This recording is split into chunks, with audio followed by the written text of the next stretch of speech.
Hello, guys and gals, and welcome to Barbarian. I choose you. I want to be a barbarian like no one ever was. To use them is my real test. To master them is my cause. I will travel across the land, searching far and wide, to find weapons and understand the power that they wield. Welcome. So season 1 is almost upon us. We have just a few days to go, and I figured why not make a video going over all of the classes individually and talking about why particularly they might make the best starter class for your season 1 journey. And to do this, what we really need to do is take a look at things like, what is the barbarian capable of? What are the key features of the barbarian? What kind of class is the barbarian? And so forth and so on. So what we're going to be doing today is we're going to be going over different barbarian builds. And we're going to be talking about why they make excellent starter builds and why they don't make excellent starter builds. Also, what the endgame builds are for the barbarian, and maybe like why you might want to choose one. So first off, let's go over the barbarian itself, and let's talk about just why this beefy beefcake is probably a thing you might want to choose.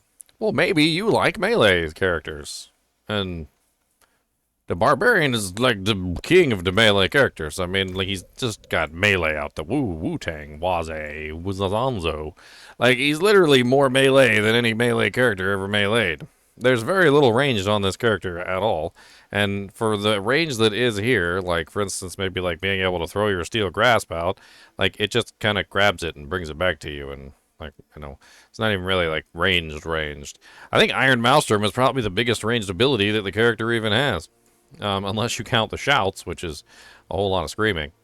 Now, the Barbarian has a lot of main skills, and a lot of them are really good, actually. Some of them are not really so great.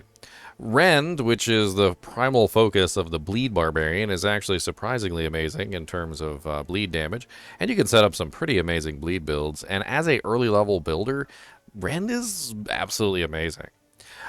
Whirlwind is a favorite, but I don't necessarily recommend Whirlwind as an early starter build, just simply because it's a little bit difficult and finicky to get your hands around. Sometimes you're going to have issues with Fury generation and other problems, and although later on Whirlwind can be definitely a very powerful build, it's not as good in the early game and for a brand new starter character who has nothing to his name. Hoda, or Hammer of the Ancients, is actually surprisingly amazing, even early game, and is a very powerful early game build, and it scales very well with Maximum Fury, which is something that you can do relatively easily early on, just looking for equipment that has Maximum Fury on it. Very, very powerful ability all in all, and hits a really large area if you get the aspect, which allows it to have an AoE attack. Upheaval and Double Swing at the moment, I kind of feel like are a little lackluster, especially early game, which is what you would be considering for a starter character. On top of this, we also have a bunch of basic skills, and honestly, they're pretty good basic skills for the character. Like, I feel like all of them are decent. Logic Strike is more of a ranged sort of movement ability, like kind of helps you close distances, close gaps, and things like that. Bash is kind of built all around stunning enemies, which is a whole other thing. Frenzy can actually be a main skill, believe it or not. You can totally build a whole character around Frenzy, and I have. Now, it does require a decent amount of equipment to do this, but Frenzy is a pretty powerful ability that enables you to do some pretty cool things in terms of, like, damage reduction, attack speed increases, and other very nice things. Flay, on the other hand, is specifically built for bleeds, and works really, really good to provide a vulnerable effect for the character. Dog's trying to eat the chinchillas behind me while I'm trying to do the video. That's my life. It also applies a very nice bonus bleed damage for all bleeds, basically, on the target when you attack them with this, which is pretty nice. So not only can you get basically about a 30% chance to make enemies vulnerable, as long as you're using a two-handed weapon, but you can also get a nice bleed bonus if you're using Rend, which is pretty sweet. And Rend has an extend vulnerability on it, which could make your vulnerable uptime even better. In fact, 100% vulnerable uptime is kind of really important when it comes to just about every character. And there's a ton of ways that the Barbarian can do it. Flay is just one of many options. Steel Grasp has a vulnerable that is attached to it for 2.5 seconds. There's a very nice expose vulnerability passive, which works by making it so that your next weapon mastery skill will cause the next core skill to make vulnerable enemies. And basically all you got to do is just use any of these weapon mastery abilities, and then your next core skill automatically makes enemies vulnerable. There's also a very nice Paragon glyph that I think pretty much everybody uses, and that's not going to come into play until you hit level 50 though, so keep that in mind. But that is the exploit glyph, and it does give you when an enemy is damaged by you, they become vulnerable for 3 seconds. This cannot happen more than once every 20 seconds per enemy. Now keep in mind though that this glyph is not for everybody. Not everybody gets this exact exploit glyph. Although every class gets an exploit glyph, they do not all get this exploit glyph. And it changes up a little bit depending on the character. All in all, I think the Barbarian is literally the king of melee characters, and really what it comes down to is these Keystone passives at the bottom. I think this is really where you kind of make or break your Barbarian and figure out how you want to build things. First off, we have the Berserker Unconstrained Keystone passive. This is basically your ability that gives you increased berserk duration. It also gives you increased damage while you're berserking, and quite honestly just makes your berserk a lot more powerful just in general because it's just going to give you more damage. Walking Arsenal is another increase, which is pretty nice, and this basically requires you to switch back and forth between weapons. Now, speaking of this, the Barbarian has a very interesting system that allows you to change which weapons you're utilizing per which item. Now, some skills, like Frenzy, require you to use one particular set of weapons, in this particular case, dual wielding. However, other types of weapons, like or skills, like say Leap, can be switched in between all the different weapon sources, and you can choose which one you would potentially want to use for that ability. How Walking Arsenal works is when you utilize your skills, you will get the ability to activate the Walking Arsenal passive, which gives you some pretty nice buffs for switching your weapons back and forth, which is actually pretty easy if you have multiple skills that you assign different weapons to. On top of this, we also have the Unbridled Rage, which is core skills deal increased damage, 135% X increased damage, but cost 100% more Fury, which is a massive amounts of Fury increase, but also gives you a pretty darn amazing bonus damage. Then we have Gushing Wounds, which is amazing for bleeds, and it scales off of critical strike damage and gives you a bleed basically based on your critical strike damage bonus, which is very interesting. Overpowering a bleed also creates an explosion, which gives you a pretty nice amount of damage too, so you could potentially build around maybe a guaranteed overpower. Now, I do know the Barbarian has like one guaranteed overpower, and I can't remember where that is. It's been a little while since I looked into the guaranteed overpower thing.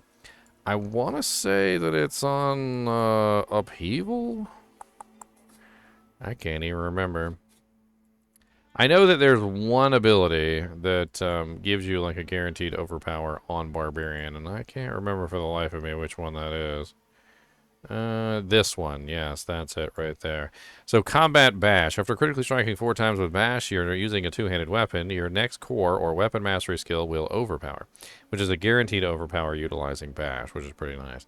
So that's one way that you can have a guaranteed overpower with something like Gushing Wounds, which will, of course, give you that really nice bleed explosion, which is certainly very nice.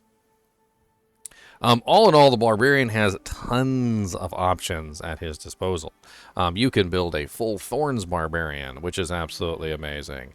I've seen some Thorns Barbarians just absolutely demolish just about everything. You can build a Warcry Barbarian, building all 3 Warcries. You can have Warcry, Rallying Cry, and Challenging Shout, which are all very nice. And there's a whole Cry tree that has to do with beefing up all your Warcries, and it's pretty freaking awesome.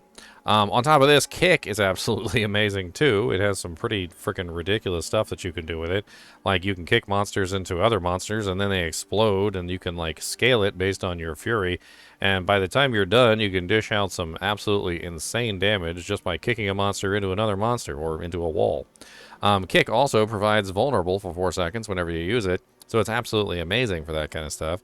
And there's other ways that you can utilize Kick, like for instance with the aspect of perpetual stomping. You can make it so that Kick or Ground Stomp, which are both really good by the way, will reset Leap, which is basically your movement skill because it lets you like jump around the battlefield. This basically means that you can just keep Leap up almost perpetually. Ground Stomp is another very interesting ability that allows you to stun all nearby enemies, which is absolutely amazing. And on top of this, you can increase the duration, and you can also reduce the cooldown of your ultimate skill by 1 second for each enemy damaged by the Ground Stomp.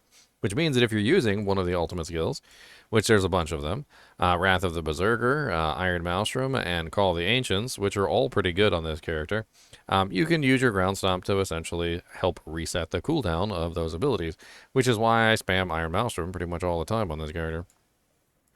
All in all, the Barbarian is one of those characters that just has a lot of really good options for melee, and obviously just all the melee options. I mean, you literally have melee single target attacks, you've got melee AoE attacks, you got frontal cones, you've got actual AoEs, you've got the ability to knock back targets, also knock them down if you choose the mighty kick instead, and charge and Lunching Strike as well as Leap are all basically movement abilities, which is pretty nice. And all in all, I think the Barbarian is a very excellent class, and even as a starter class, even if you just wanted to do something like Thorns build, or a Rend build, or a Hammer of the Ancients build, those are absolutely excellent starter classes, or starter characters, and you can definitely get a lot of good use out of them. Now, what kind of characters would you play endgame? Well, honestly, there's a couple different options that you can choose for endgame these days. A lot of people have been doing Hoda. Hoda is a very powerful endgame build. Whirlwind is also pretty decent endgame. I've been playing around with a Frenzy dual, like, basic build, which is very interesting. However, one of the things I've noticed about the Frenzy basic build is it's very gear dependent, and you might have a little bit of trouble putting that together. There's totally a kick build that you could potentially put together, which is a whole nother thing. On top of this, the weapon mastery skills seem rather interesting as far as utilizing it to create the exposed vulnerability. And in quite a few ways, you can basically have 100% vulnerable uptime by using the weapon mastery skills. So don't sleep on these entirely, especially if you're a Rend Barbarian. So one of the things that you can do is you can extend vulnerability with Rend. So if you can create the vulnerability with, say, Steel Grasp, or maybe spamming Deathblow or something like that, whatever it may be, you can extend that vulnerability with Rend and make it even more powerful.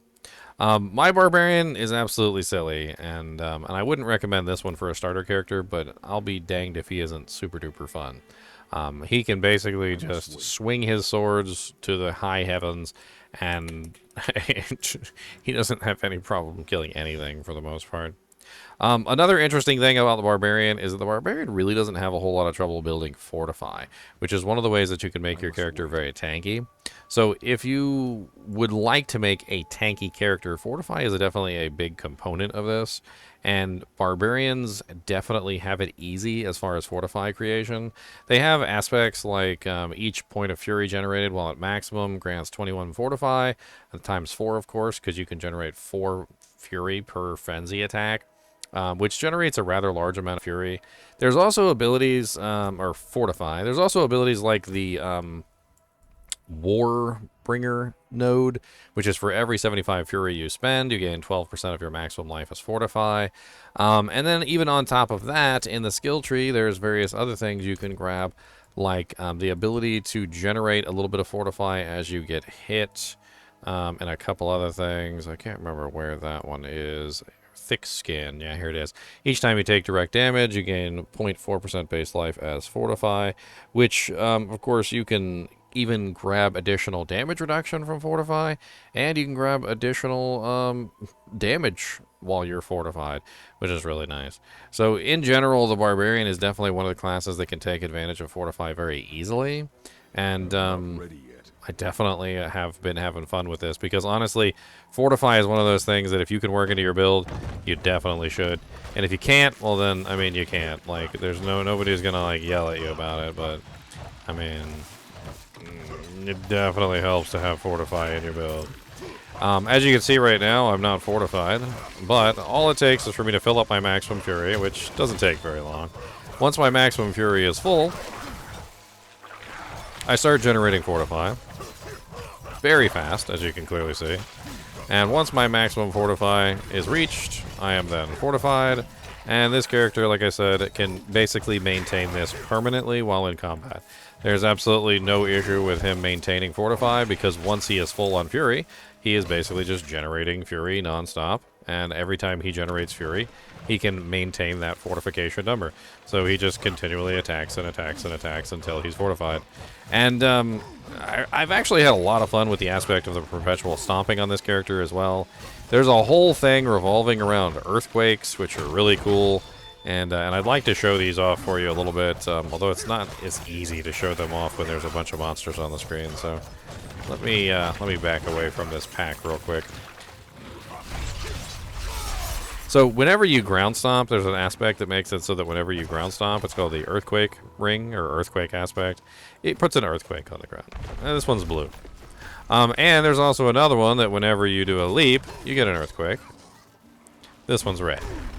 It doesn't matter which one it is, because they all do the same thing as far as damage reduction and increased damage is concerned, because each aspect gives you a bonus while you're standing in that particular effect.